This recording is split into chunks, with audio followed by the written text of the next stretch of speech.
Today is June 25th, 2016. Okay, so we'll start with the homage to the Buddha 3 times.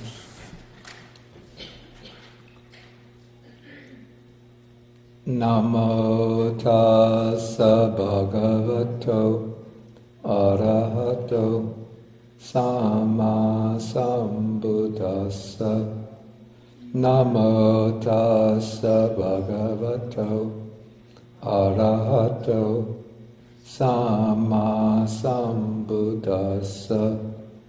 Namo tassa bhagavato arahato samma sambuddhassa. Okay, good morning everybody. So today we come to Sutta number 43 in the Majjhima Nikāya.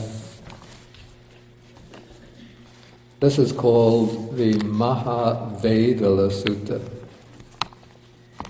And in the title, the exact meaning of the word Vedala is really not understood well. So when we give it the English title, the greater series of questions and answers, that's based more on the actual content or form or structure of the sutta, rather than as an attempt to translate the word Vedala. And we know, but we can see that there are 2 Vedala suttas in the Majjhima Nikāya. This is the greater or longer one, and we had already done the shorter Mahāvedalla Sutta. But it seems to me that there is some, let's say that there could have been some overlapping or confusion even in the assignment of certain portions to one Vedala rather than the other Vedala Sutta. So in the Mahāvedalla Sutta, the greater series, there is a section with a discussion of what is called the meditative attainment of the cessation of perception and feeling. But it seems that part of the explanation of that attainment is missing from the Maha version, and we find it in the shorter version. So it seems probably, or perhaps originally, that shorter portion, or that portion on the cessation of perception and feeling that's now in the shorter version, was originally in the longer version. Or maybe all of it was in the shorter version, but that would have made the shorter version bigger than the longer version. So their names would have had to be changed. Anyway, when we come to that section in the Mahāvedalla Sutta, we'll probably also have to refer back to the shorter Vedala Sutta, which we had discussed maybe 2 or 3 years ago. So unless everybody's memory, recollection of that sutta is very clear, it would be useful to go back and look at it. But we won't get to that this week. Okay, both of these Vedala suttas, the way I look at them, seem to be what I would call, or to represent a transitional phase in which the early Buddhist teaching, as we find in discourses in the Samyutta Nikāya and Guttara Nikāya, most of the Majjhima Nikāya, is moving in the direction that will culminate in the Abhidhamma.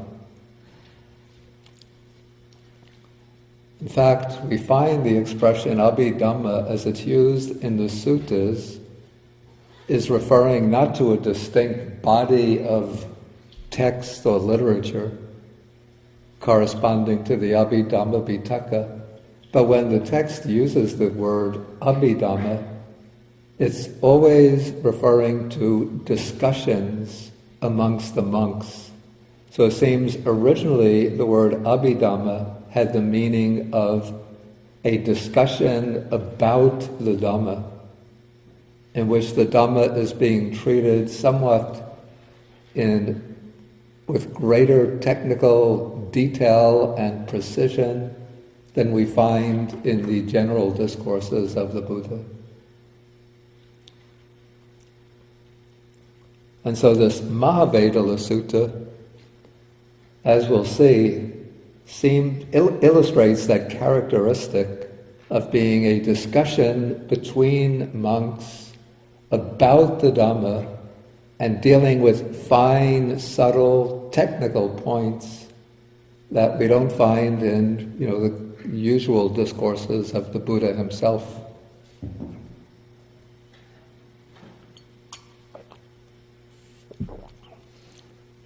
And so this discourse takes place as a discussion between the Venerable Sariputta and the Venerable Mahakotita. The Venerable Sariputta, of course, is known as the chief disciple of the Buddha and the disciple whose specialization was panya, or wisdom. And historically, through many traditions of early Buddhism, Sariputta is connected with the foundations of the Abhidhamma. So we can't believe that the Abhidhamma texts that we have now were actually written or composed by Sariputta, but it's quite possible that Sariputta started this tradition of taking the statements of the Buddha and then explaining them in this very detailed, analytical manner. And then as Sariputta's own pupils learned the method of rigorous analysis from Sariputta, they would have started to apply that method to a larger and larger body of material until these discussions amongst them eventually crystallized in the formation of texts that came to be called Abhidharma texts. And the other monk involved in this discussion is named Mahakotita, and often we find Mahakotita engaged in discussions with Sariputta, usually on subtle points of Dharma. And the Buddha declared Mahakotita to be the foremost disciple in regard to a certain branch of learning that is called the analytical knowledges. In Pali, the word is patisambhita.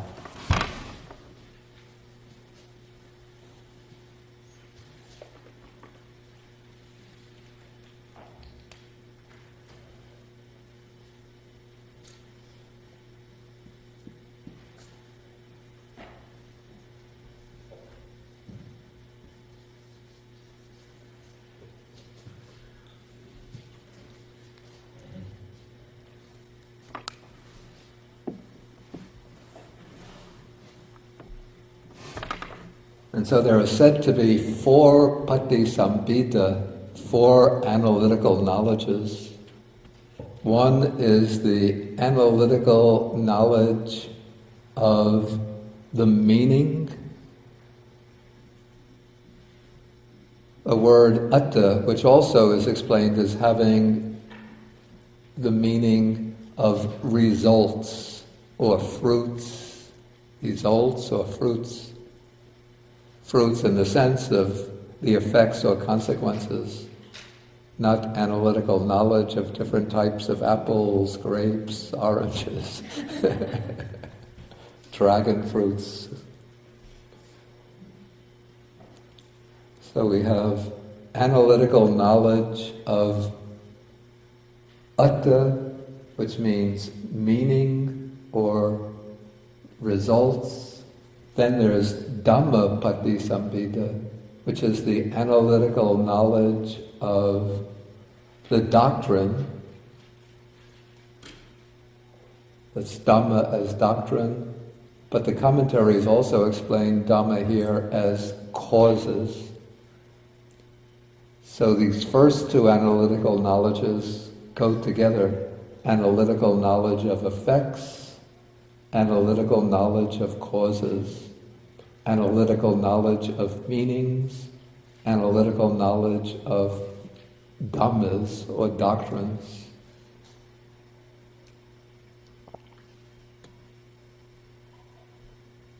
Okay, then the third analytical knowledge is analytical knowledge of terminology.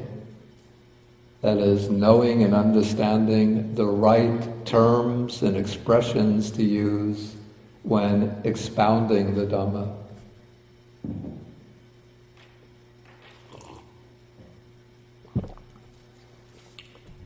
And then the fourth analytical knowledge is the analytical knowledge. It's hard to find a suitable English word to represent this, to translate this. The word is patibhana.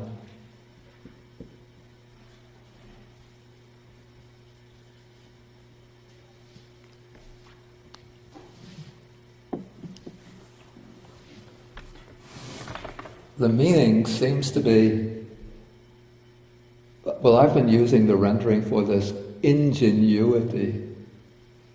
And the way it's explained, it is the ability to use the three former types of knowledge, the knowledge of meanings, the knowledge of doctrines, the knowledge of terminology, to be able to utilize those three in order to expound and explain the Dhamma.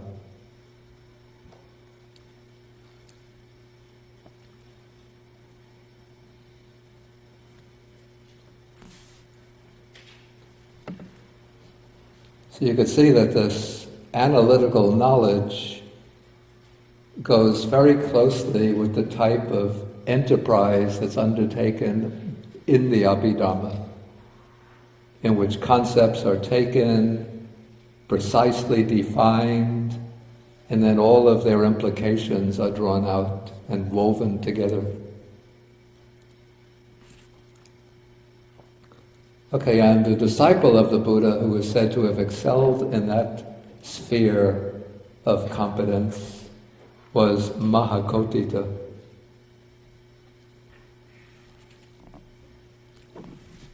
And it's these two monks that participate in the discussion that makes up the Mahāvedalla Sutta.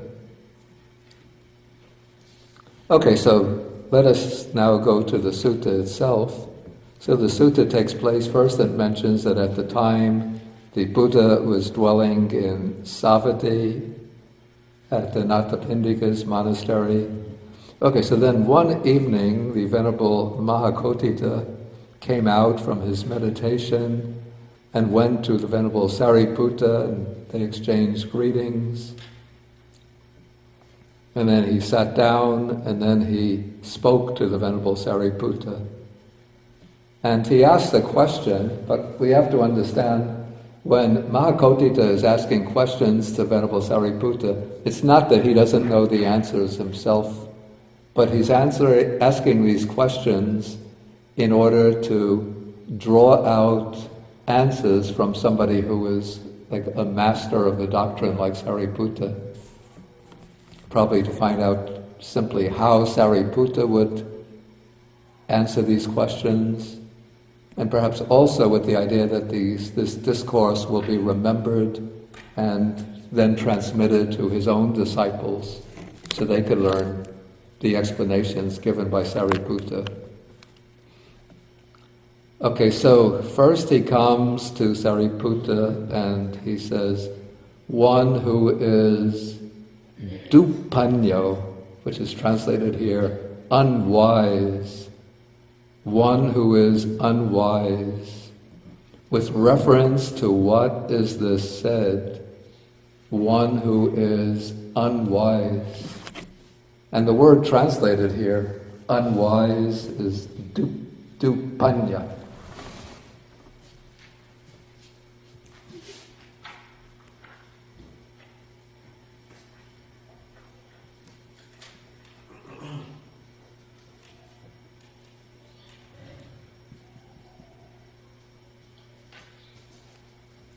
Yeah, the word panya is the adjective form based on panya, which means wisdom.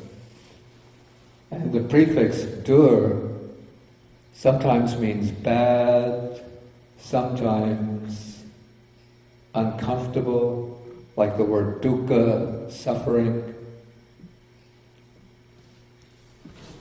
Okay, so this is somebody without wisdom.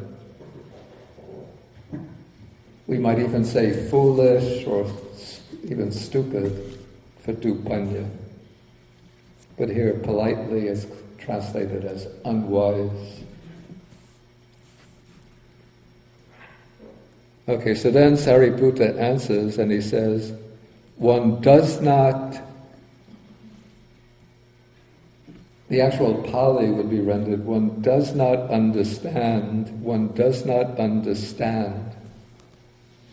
And so the Pali, sorry to be putting so much Pali in.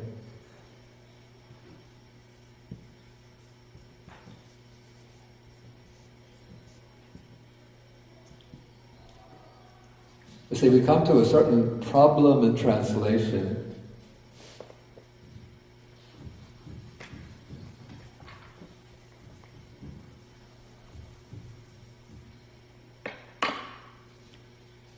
Okay, there's a noun, panya, which we translate as wisdom, and this is explained on the basis of the verb pajanati. And this verb is based on the root, the Pali root, nya, which in Sanskrit is jñā, which means to know, and it occurs in many verbs relating to different types of knowledge. Okay, so we have pajanati, it has the prefix pa plus the verb janati, and so we translate this as to understand. But the verb pajanati is the basis for the noun panya, which we translate as wisdom. And so we have a disconnect in English between the verb and the noun, whereas in the original language, in Pali, that connection is immediately apparent. If we translate panya as understanding, then it seems to be like a very ordinary, mundane quality. Like he has an understanding of biology, he has an understanding of economics. No, I'm mistaken about that. Nobody has an understanding of economics. He has an understanding of computer programming. Whereas panya in Buddhism means a higher type of understanding, penetrative spiritual understanding of spiritual truths. And so to render the verb, I don't know, maybe you could say he wisens up.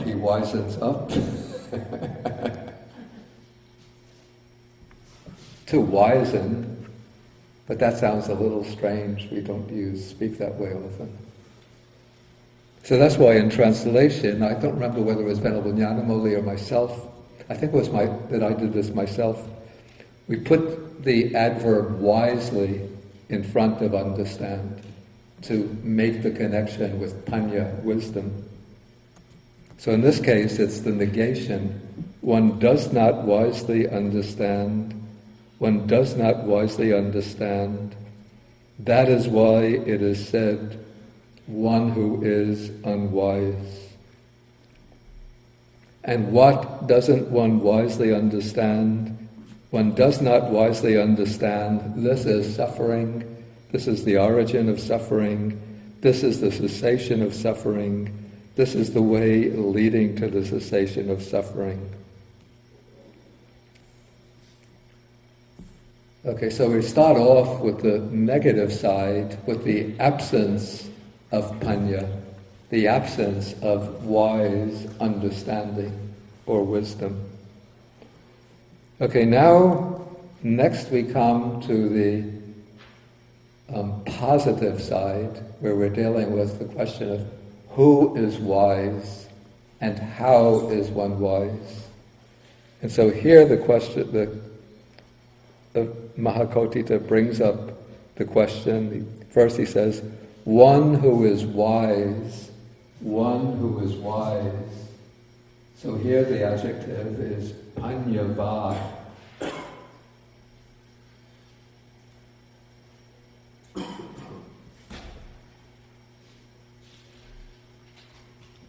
So the suffix va means one who has, one who possesses, and what is possessed is panya, wisdom. So one who possesses wisdom is called wise.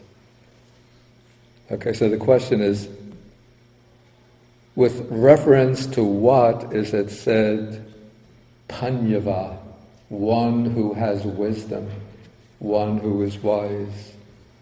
And then the answer comes, pajjana. In Pali it's simply pajjanati, which is translated here, one wisely understands. One wisely understands. That is why it is said, one who is wise. And what does one wisely understand? Again, the answer is in terms of the Four Noble Truths.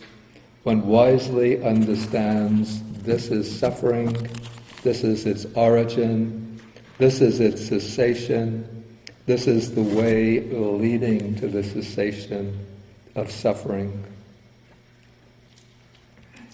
And so when it is said, when it is said one who is wise, that is said with reference to one who wisely understands. Okay, so this little exchange shows us the sphere of wisdom according to early Buddhism. So the sphere or domain of wisdom is the Four Noble Truths. And according to the commentary, sometimes, as I've said before, I don't completely go along with the commentaries. So the commentary here says that one who possesses wisdom in this sense is one starting from the person on the stage of the path of stream entry up to the stage of, I think it's one on the path to arahatship.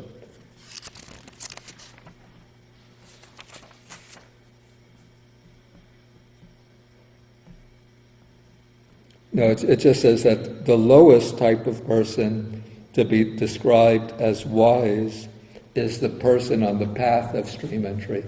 So it would go from the person on the path of stream entry up to and including the arahat. And I think this is said on the basis of a number of passages which speak about the stream enterer, or one on the path of stream entry, as one who gains the eye of Dharma, or who makes the breakthrough to the Dhamma. And what one sees when one gains the eye of Dhamma, what one penetrates to or breaks through to, is the understanding of the Four Noble Truths. So up until the time one reaches the path of stream entry, we can have an intellectual or conceptual knowledge of the Four Noble Truths, but we don't actually have the panya, or wisdom, of the Four Noble Truths. Even when we are doing insight meditation, vipassana meditation, we'll be gaining some understanding of the truth of dukkha, because we can see impermanence, unsatisfactoriness, non-self to some extent. We can see how craving is bringing about dukkha, suffering or discontent, unsatisfactoriness. But one doesn't have what I would call the global or comprehensive Four Noble knowledge of the Four Noble Truths until one reaches the path of stream entry. Of course, it's at the path of stream entry that the mind turns away from all conditioned phenomena and actually sees and experiences Nibbana, which is the cessation of suffering, the third noble truth. And it's when one sees the actual cessation of suffering that one can then look back at all conditioned phenomena, everything included in the five aggregates, and understand all this is really dukkha, bound up with suffering and unsatisfactoriness.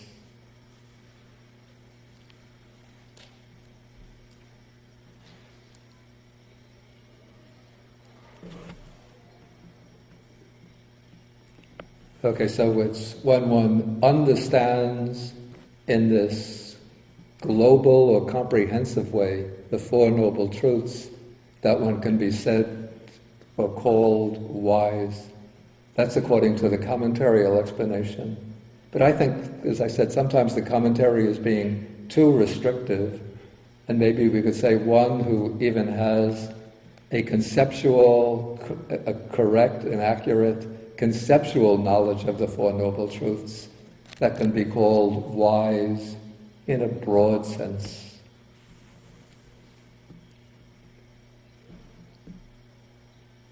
Okay, now we move into the next section of the sutta.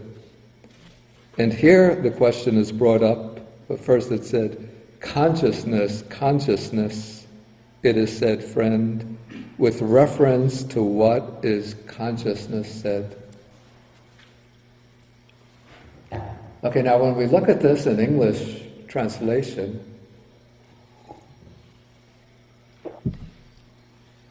it looks like a completely different topic from the topic of wisdom. But if one knows, if one is reading in Pali, or even if one knows Pali terminology, we can see that the relationship between these two sections is actually fairly close, because the noun that's rendered consciousness in Pali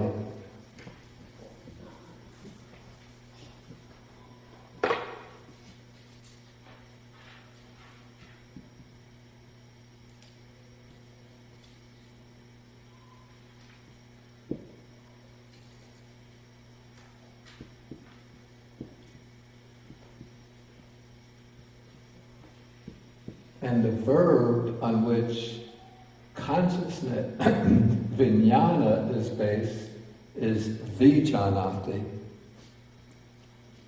So you can see between panya and vijnana, they're both formed on the basis of the same verbal root, the snya or jñā, and the verbs look very close. The difference is simply pujanati, which is one understands the basis for panya, wisdom, and here the verb is vijanati. We could say one cognizes, and that's the basis for wisdom, for vijnana, rendered consciousness.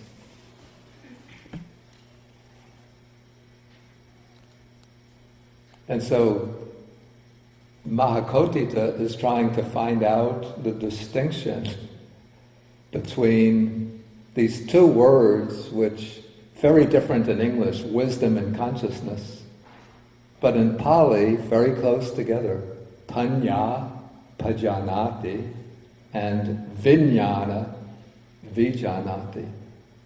So it's almost like a fine hair is verbally just a fine hair distinction between them. Okay, so Sariputta gives the answer. It cognizes, vijanati. That is why consciousness is said. And then he goes on, and this seems somewhat strange to me. He says, what does it cognize? It cognizes pleasant, it cognizes painful, it cognizes neither painful nor pleasant.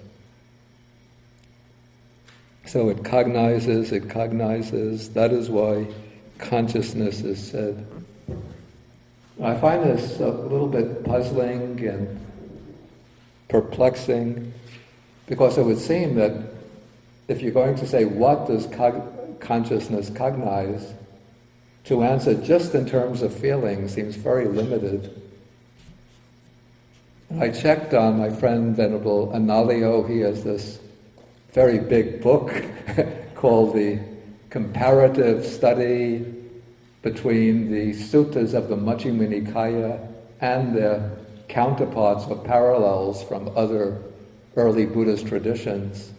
And so he did a comparison between this sutta and the Chinese translation, Majjhima Agama version of the sutta. And in the Majjhima Agama version of the sutta, it says, what does consciousness cognize? Then it gives the 6 sense objects, which makes better sense to me, that it cognizes visible forms, sounds, odors, flavors, tactile objects, and mental objects. Because in many other suttas, when the question is raised, what is consciousness? Then the answer is given that there are these 6 types of consciousness: eye consciousness, ear, nose, tongue, body, mind consciousness. So we have 6 types of consciousness. Each type of consciousness has its own distinctive object. And so the answer, what does it cognize? What is consciousness conscious? The reasonable answer seems to be that the 6 types of sense objects.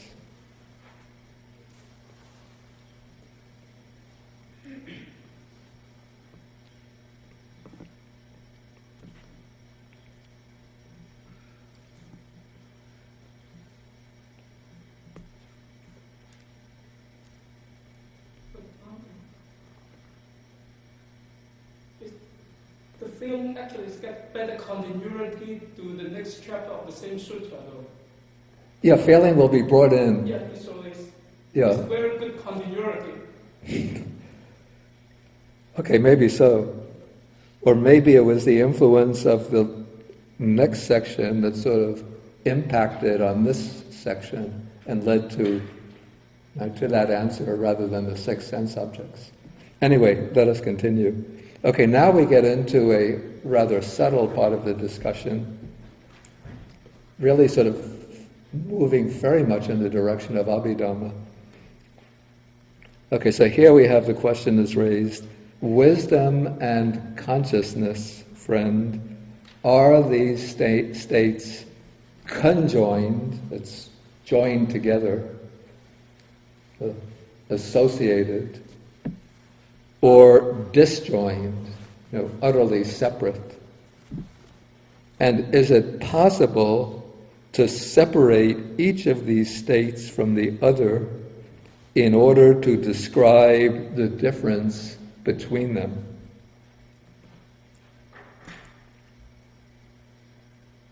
Okay, so those are the questions. Then Sariputta answers, wisdom and consciousness, friend, these states, and he's using the word Dhamma in that plural sense of mental factors.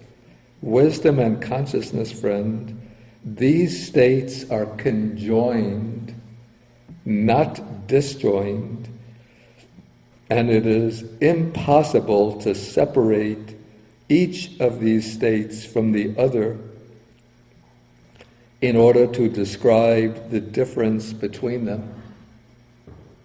Okay, this doesn't mean that there is no difference between them. As we'll see, there is a difference between them. The two have different functions, different characteristics and different functions.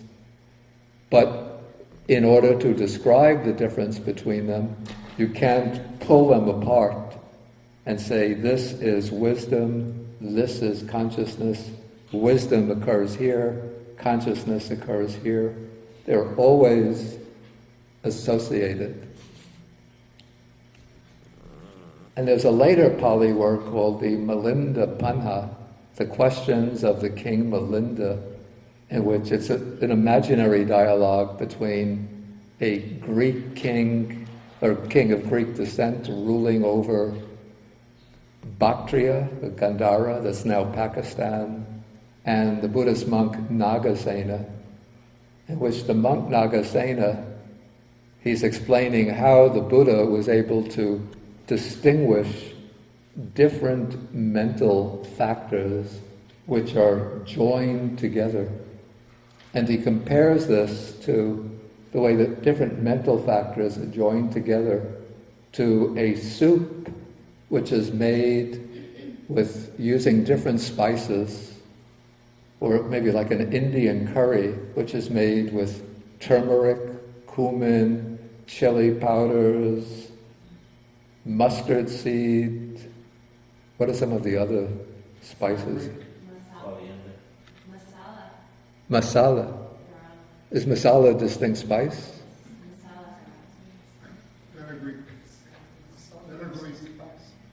Fenugreek. Yeah, okay, you have all of these different spices and used to flavor the curry sauce.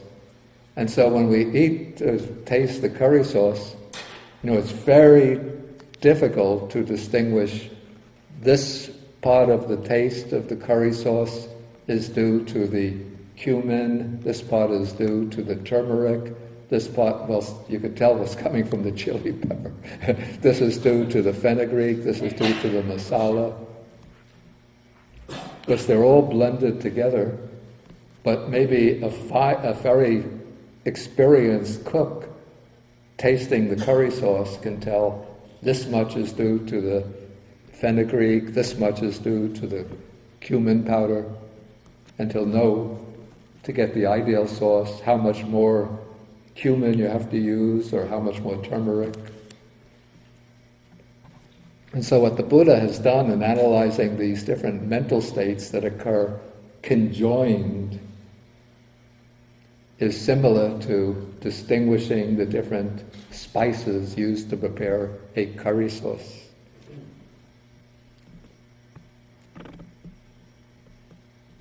Okay, so Sariputta says, wisdom and consciousness are conjoined, not disjoined, and it's impossible to separate them in order to describe the difference between them. Then he says, for what one wisely understands, that one cognizes. Whenever there is understanding or wisdom, there's also consciousness present.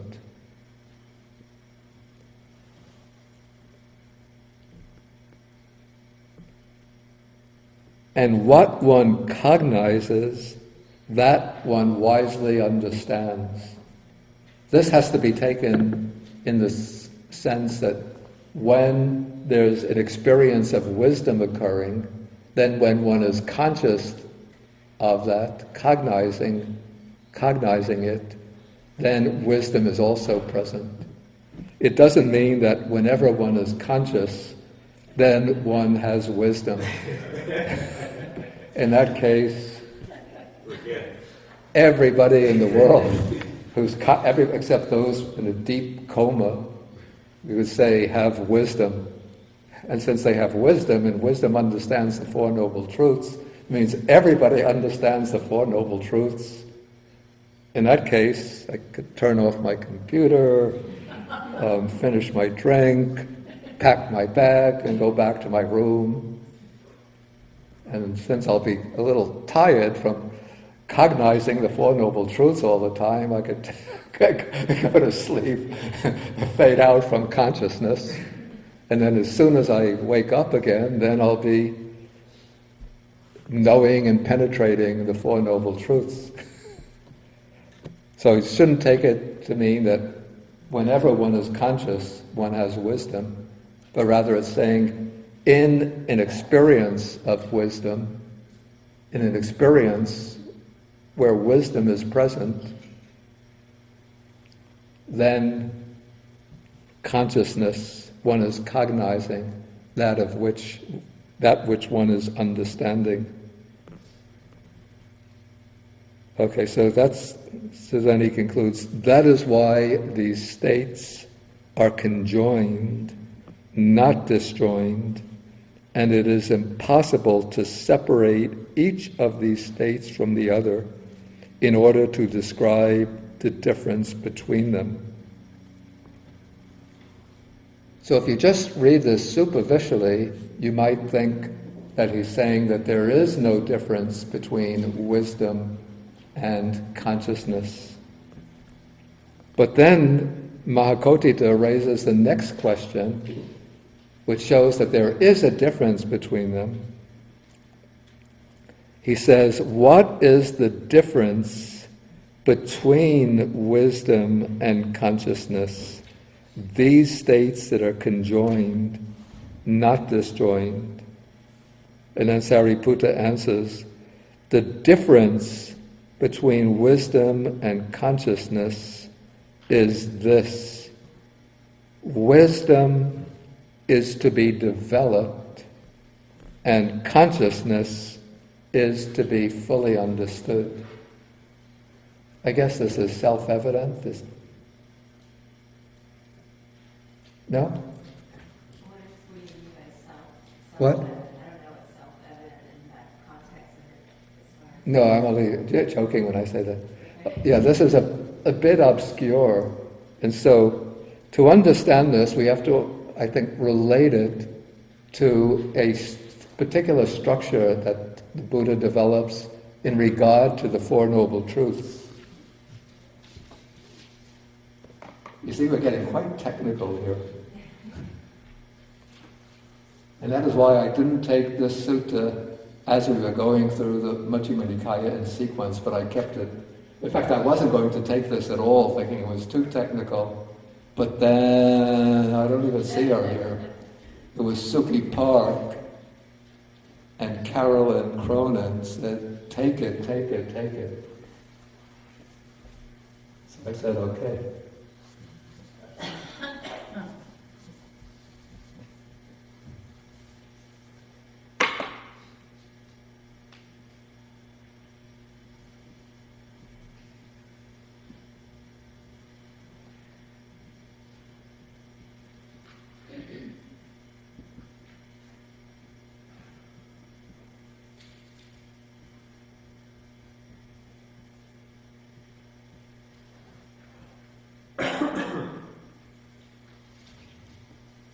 Okay, so regarding these four truths, and we find this even in the first sermon of the Buddha, when he first explained the Four Noble Truths, he didn't just declare or announce the Four Noble Truths, but if you look at the whole discourse, he says with regard to each truth, there is a particular function or task that has to be fulfilled. So regarding dukkha, the task is full understanding, to fully understand it.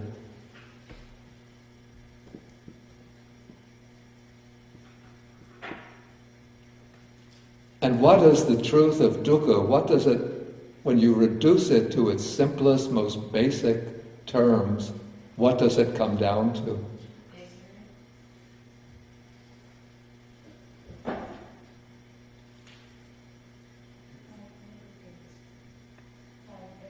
The five aggregates, right.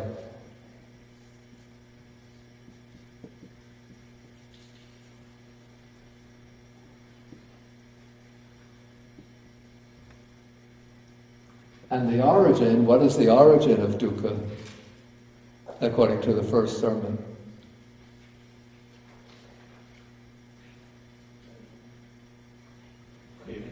Right. craving.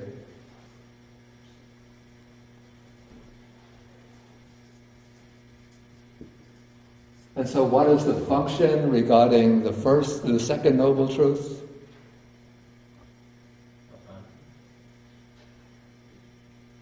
Should be abandoned? Right, to abandon it.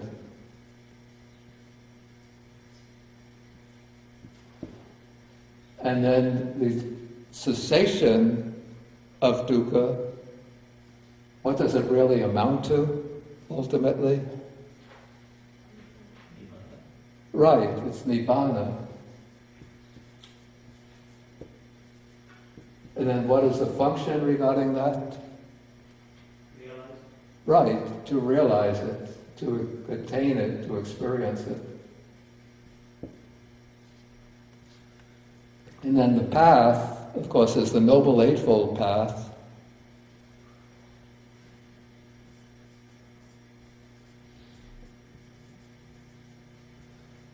And what is the function regarding the path? Develop. Right, exactly. To develop it.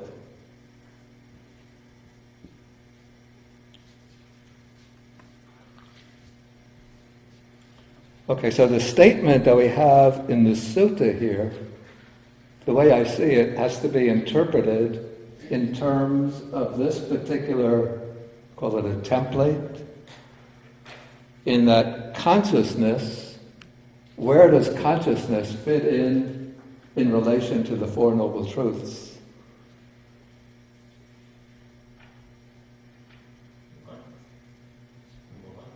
Exactly.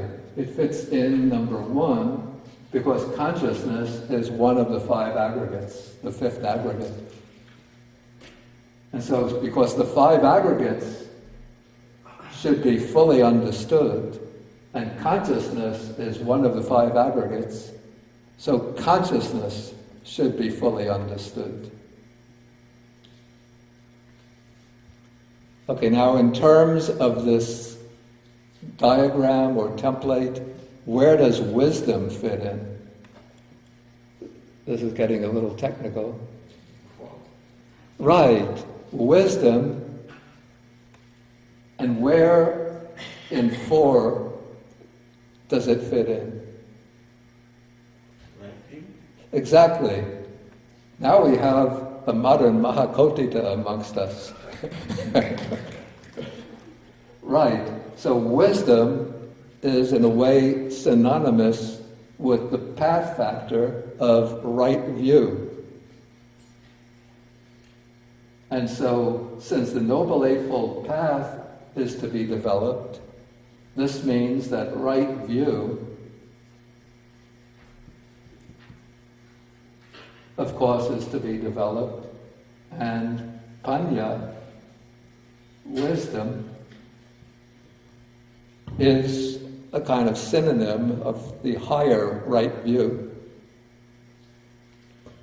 And so when one is developing the Noble Eightfold Path, one is developing wisdom. And when one is developing wisdom, wisdom is what will understand the five aggregates, and wisdom will understand consciousness.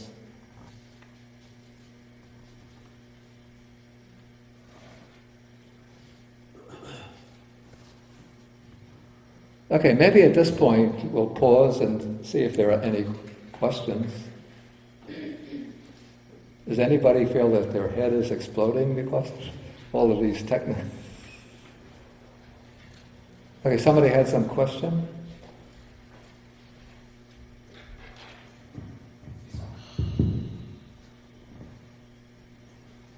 So, you said that wisdom will understand consciousness. So, are you saying they are separate? So, the consciousness fits into number one, dukkha. But how about number two and number three? Consciousness is not there, does not exist in understanding and craving, not understand how to abandon it, how understand is realizing it. the consciousness does not use, we don't use consciousness in number 2 and number 3? When you just said, maybe I misunderstood, I just want to know the wisdom fits in relation the 4 tasks. You're talking about wisdom in the path, in that number 4 path. Yeah. And number 1, dukkha, is the consciousness. And how about Dukkha, I don't say that dukkha is equivalent to consciousness. What I said is that consciousness is one of the 5 aggregates, and the sutta explains dukkha, what we translate suffering, is ultimately the 5 aggregates. And so the 5 aggregates are to be understood, to be fully understood.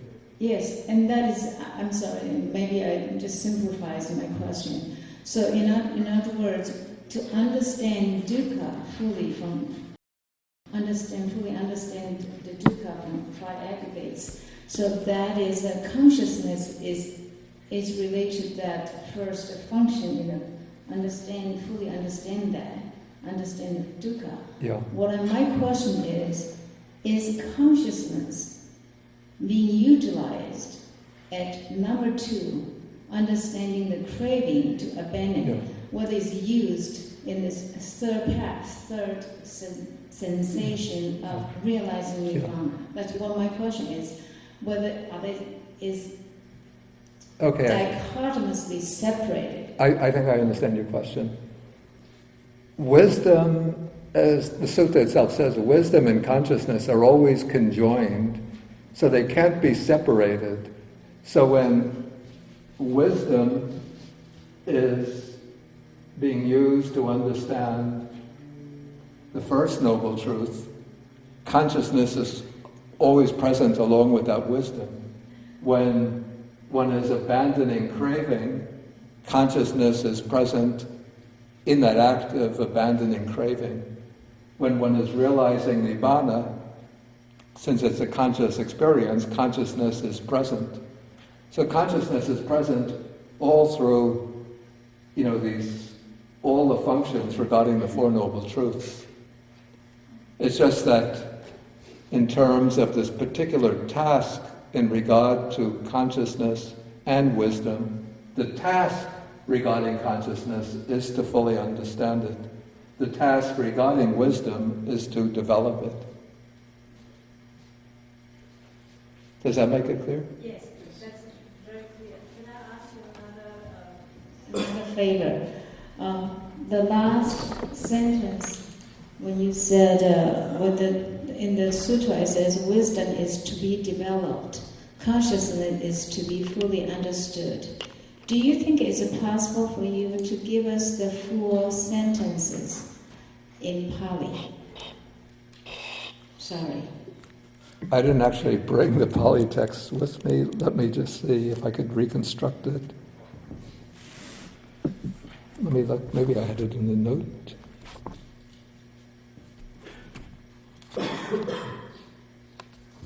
No, I just had the explanation in the note.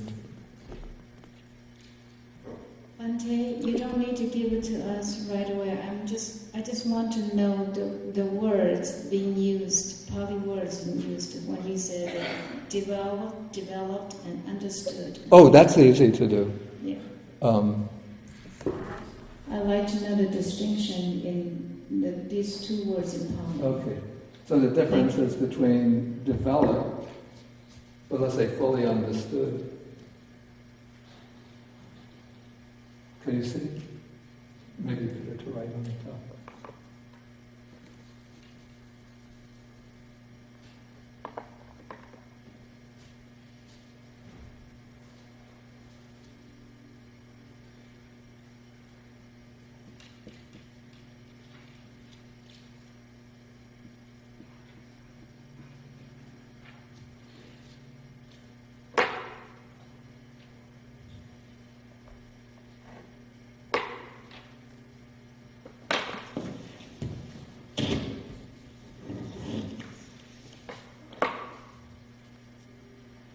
And developed is bhavetapa.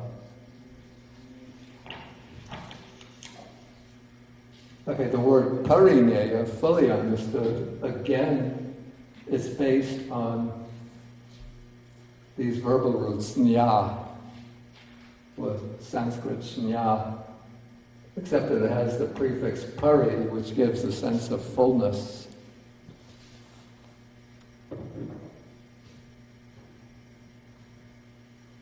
In fact, full understanding, you can see this more clearly, is pariññā.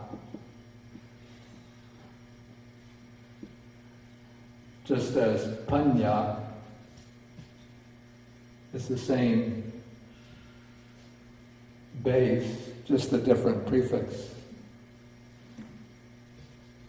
Whereas bhavetapa, it's related to the noun bhavana. Bhavana is what sometimes we call it meditation. So we say vipassana bhavana is insight meditation. But bhavana actually means development or cultivation. It's based on the verb bhaveti, which means to bring into being.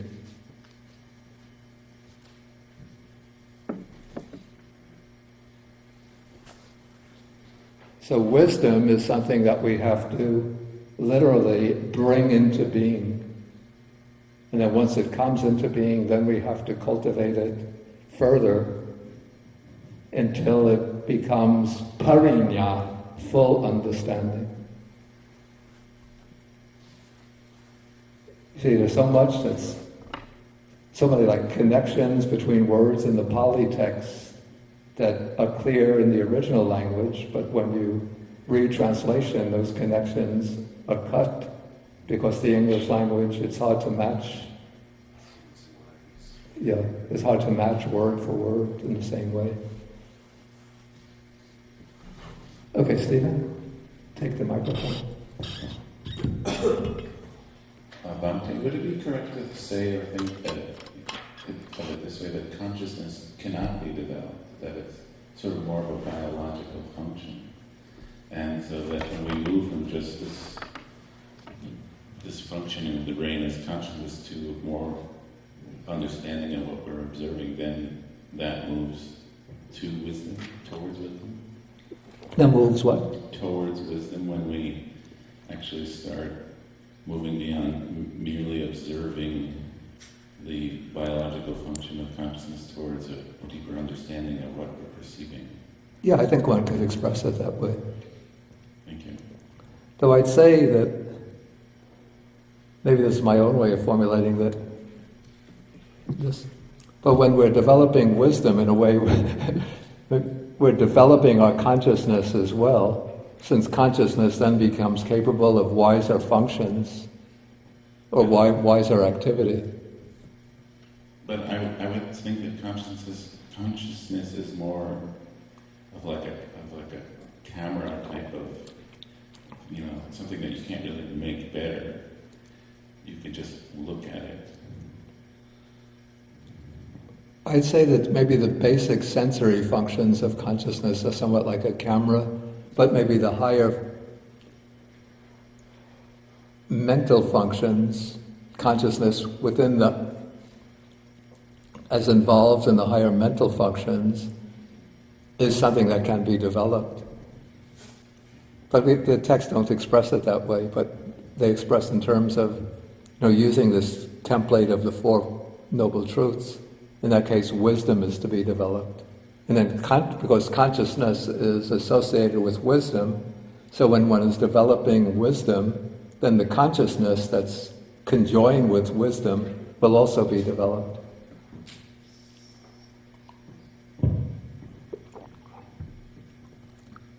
Okay, shall we move on then?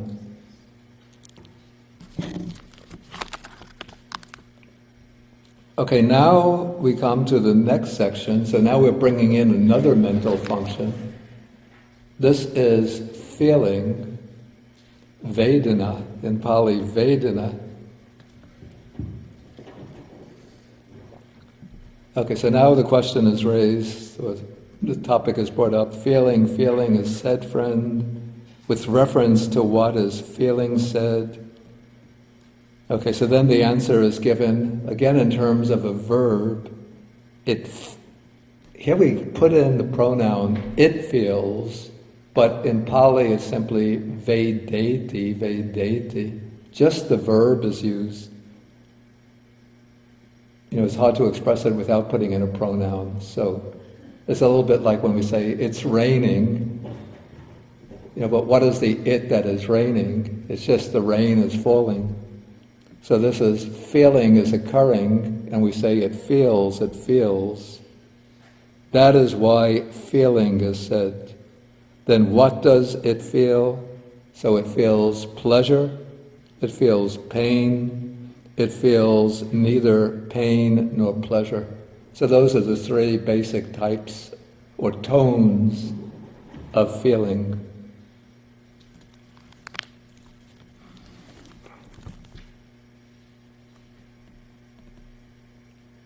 Okay, then we come to the next section.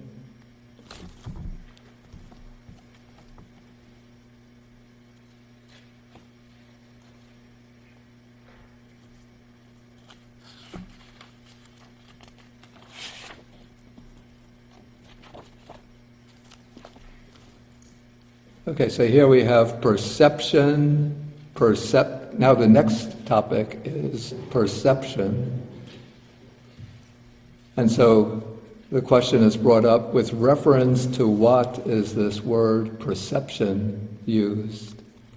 Okay, then the answer is given, it perceives, or simply in Pali it's sanjanati, perceives.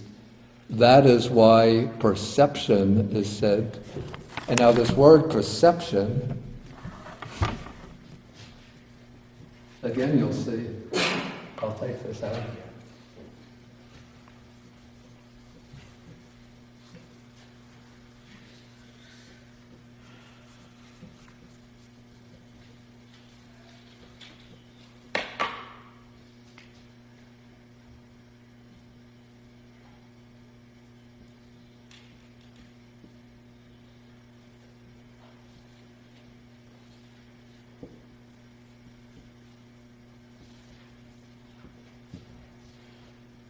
You can see that the noun, sanya, is also based on this root nya. So it's also involved with knowing in some way, except it just has a different prefix. And then you can see even more clearly in the verb, sanjanati. So again it revolves around knowing in a way. But it seems a more primitive type of knowing, certainly than panya or wisdom, and even than consciousness. Okay, so the question is raised, what does it perceive? And then it for some reason, it just chooses one particular sense modality, namely sight. So it perceives blue, it perceives yellow, it perceives red, and it perceives white. So it perceives, that is why perception is said.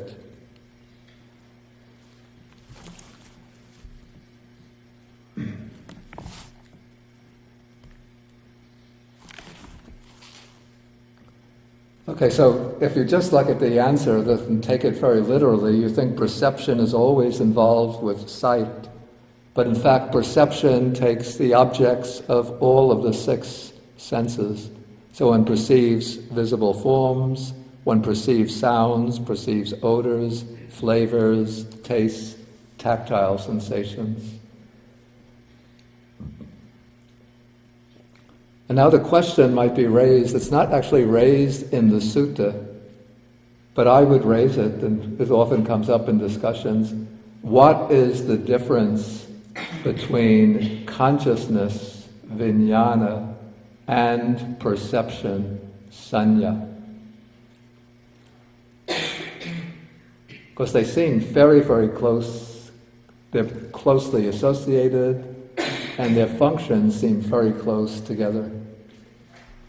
And I don't find a clear answer in the suttas themselves, but this is the way I answer that question to myself. Okay, usually, excuse me.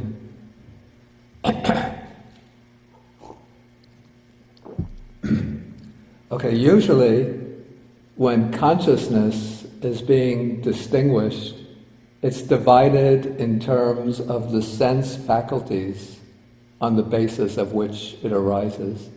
Eye consciousness, ear consciousness, nose consciousness, tongue consciousness, body consciousness, mind consciousness. Whereas when perception is being analyzed or distinguished, it's distinguished in terms of the object. Perception of forms, perception of sounds, and so on. So in my way of thinking, I explain the difference in this way, that consciousness is, maybe you can call it the bare awareness, or the light of awareness that arises based on a particular sense faculty, and that opens up the entire domain of objects corresponding to that sense faculty. So eye consciousness, it's consciousness arising based on the eye, and it opens up the entire domain of visible forms to my awareness. Ear consciousness arises based on the ear, and it opens up the whole domain of sounds to my awareness. And so for the other sense types of sense consciousness. Perception, on the other hand, has the function of homing in on particular objects within that broad domain in order to label them, designate them, recognize them, pick out their distinguishing marks.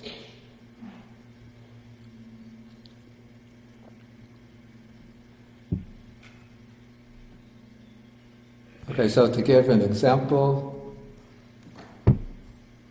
so eye consciousness opens up for me right now this entire domain of everything within the sphere of my field of vision. It opens up the whole field of vision and makes that available to me. But it's perception that maybe picks up, this is a flask, which it's on the table, so I know that it contains some kind of, or I assume it contains some kind of tea. And then perception will identify, okay, that this is the flask intended for me because it has a gray background with dark gray bands on it. Is it a light blue?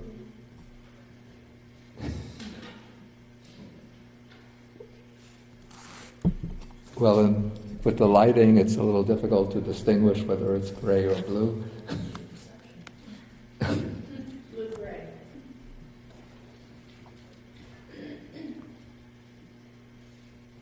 Okay, then its tongue consciousness opens up the entire domain of taste to me.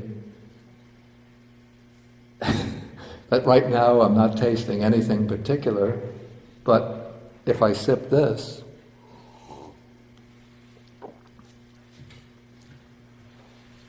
then I know that this is some kind of berry tea. Goji berry? So I never drank goji berry tea before, though I've eaten goji berries. So now if I am given this in the future, then through perception, then I'll be able to recognize and identify, that's Gucci berry tea. Or maybe you gave it to me in the past? No? Then I forgot, and so a new perception. Anyway, so that's my understanding of the relation between perception and consciousness. Okay, now another question comes up, and that is, it says, feeling, perception, and consciousness, are these states, these dhammas, conjoined or disjoined, and is it possible to separate each of these states from the others in order to describe the difference between them?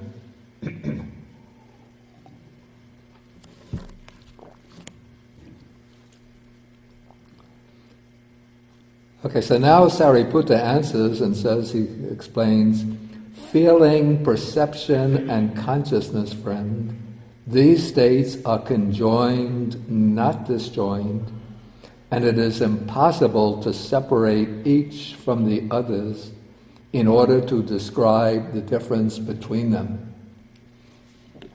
So with this, we're getting very, very close to the emergence of the ideas of, in the Abhidhamma, of what we call a citta, a state of consciousness, which is made up of a bunch or a bundle of mental factors, chaitasikas.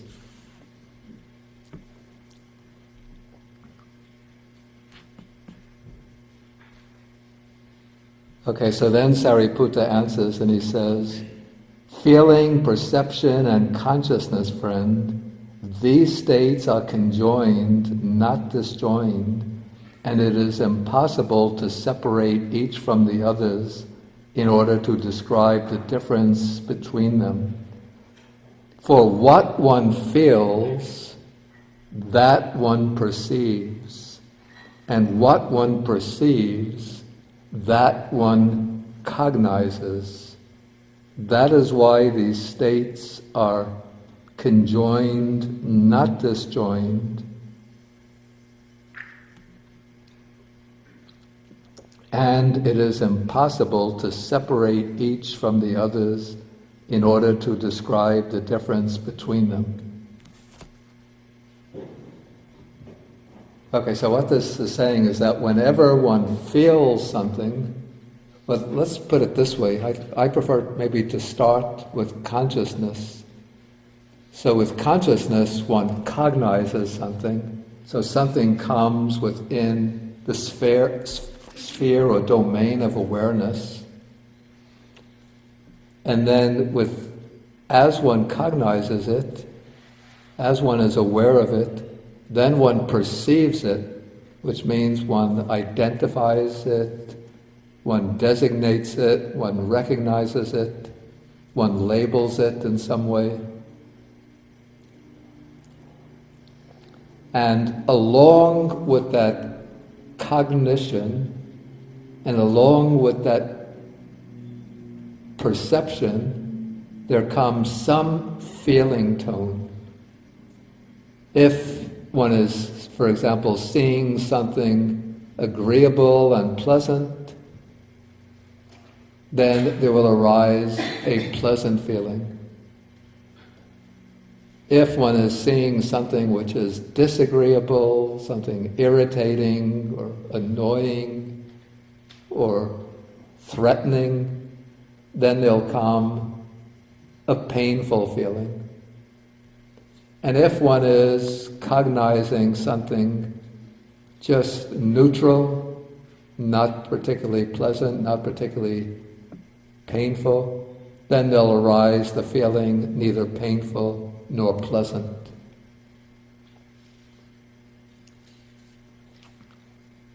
Okay, so here we have feeling, perception, consciousness, and in the Chinese version, which is translated from a kind of Sanskrit, there's also a little section on intention.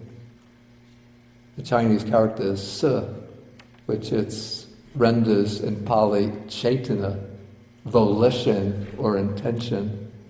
And so when we have feeling, perception, and intention along with consciousness, what do we have there?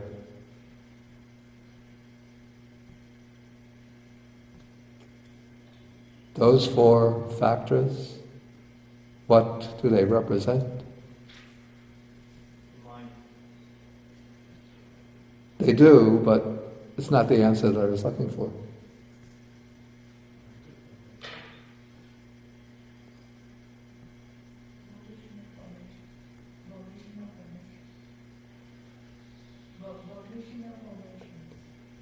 Well, we could say Chaitana represents volitional formations, and now we have perception, feeling, volitional formations, consciousness. What do we have there?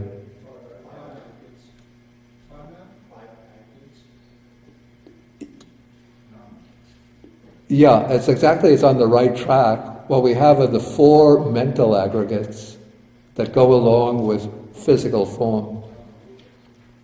So feeling, perception, volition or intention representing volitional formations, and consciousness. So the four mental aggregates. So these four always occur together. So whenever there's consciousness, there is some feeling of the object, a perception of the object, some intention, even a slight one regarding the object.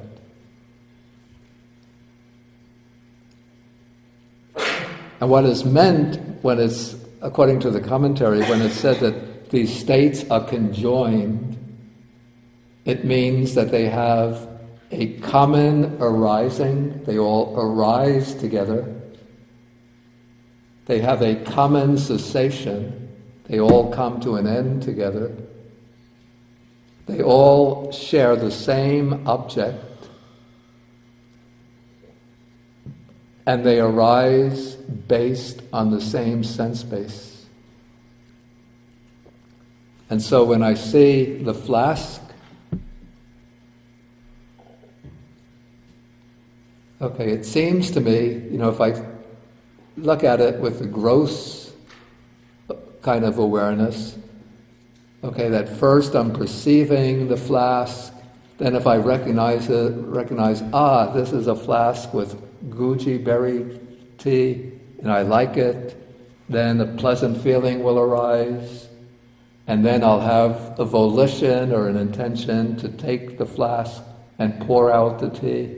That's the way it appears, let's say, to our ordinary sort of gross level consciousness. But according to the sort of very precise way of understanding the mind that we find in the Buddhist psychology, on any occasion of consciousness, there is always some feeling, some perception, some volition. So even when I first catch sight of the flask, some feeling will be present. If I'm not clearly aware of it, but just marginally aware of it, then it'll be a neutral feeling.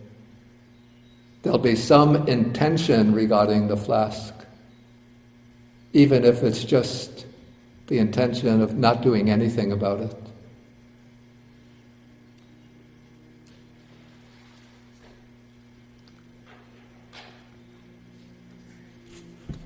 Okay, so those states, they arise together, they cease together in one moment of consciousness, a moment of consciousness that goes by like that. They have the same object, and they arise on the same sense basis, either the eye, the ear, the nose, the tongue, the body sensitivity, or the mind.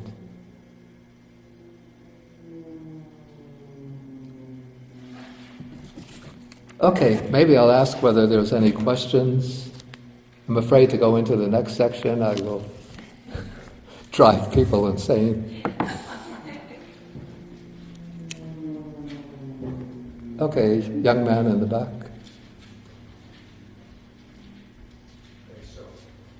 Make sure it's on.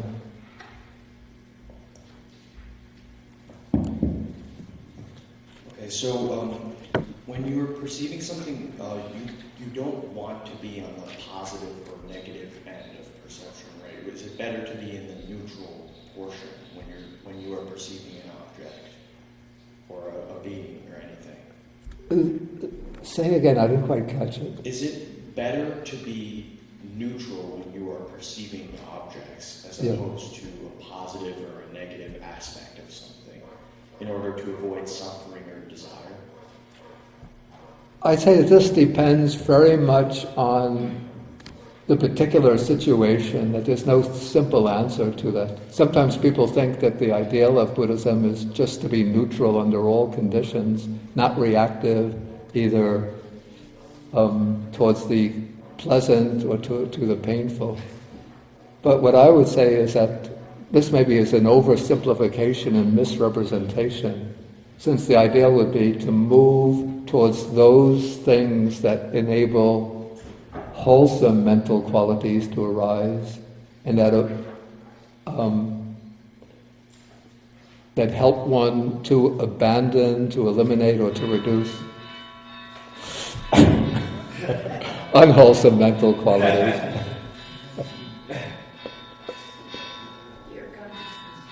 That's the lunch bell. Sorry. Okay, so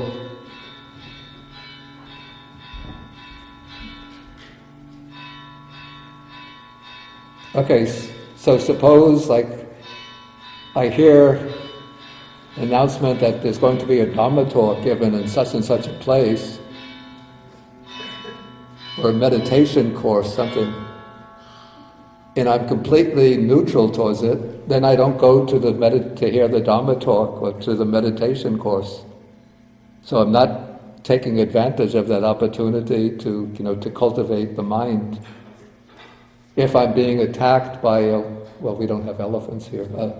We don't have tigers here. What do we have? A bear. Okay, here we have a bear or a poisonous snake. If I don't move or get out of the way and think, just be neutral.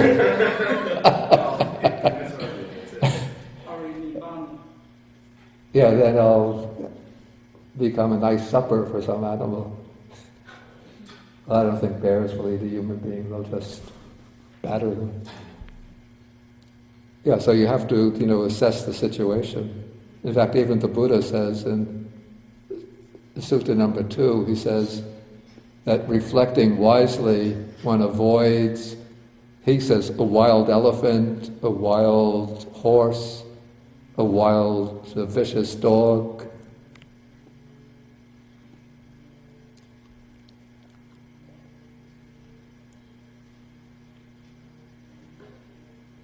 Okay, maybe we'll leave other questions since this time is going by.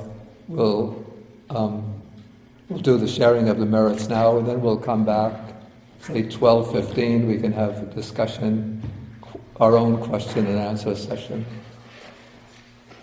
And next week we won't have a class because we have the annual summer camp here.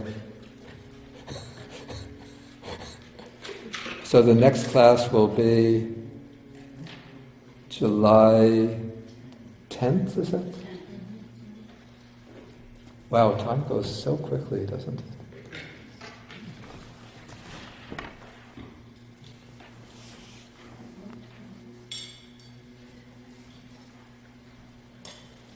July 10th is Sunday. 10th, 17th. That's right, July 9th. 10th, 17th, 24th, 23rd, 16th. Right, July 9th. Okay, so let us do the sharing of the merits. So we share the merits with the devas, the nagas or dragon spirits, the bhutas, the fair spirits, and with all beings. Akasata chabumata deva naga mahitika punyantang anumoditva chirang rakantu sasanam Akasata Chabhumata Deva Naga Mahedika Punyantang Anumoditva Chirang Rakantu Desanam Akasata Chabhumata Deva Naga Mahedika Punyantang Anumoditva Chirang Rakantu Mang Parang Etavatacham Hehi Sampadang Punya Sampadang Sabbe Devanumodantu Sabba Sampati Siddhya Etavatacham Hehi Sampadang Punya Sampadang Sabbe Bhutanumodantu Sabba Sampati Siddhya Etavatacham Hehi Sampadang Punya Sampadang Sabbe Satanumodantu Sabba Sampati Siddhya Bhavagopadaya avichihitato etantare satakayupapana rupya rupicha sanya sanino dukkha pamuchantu pusantu nibutin.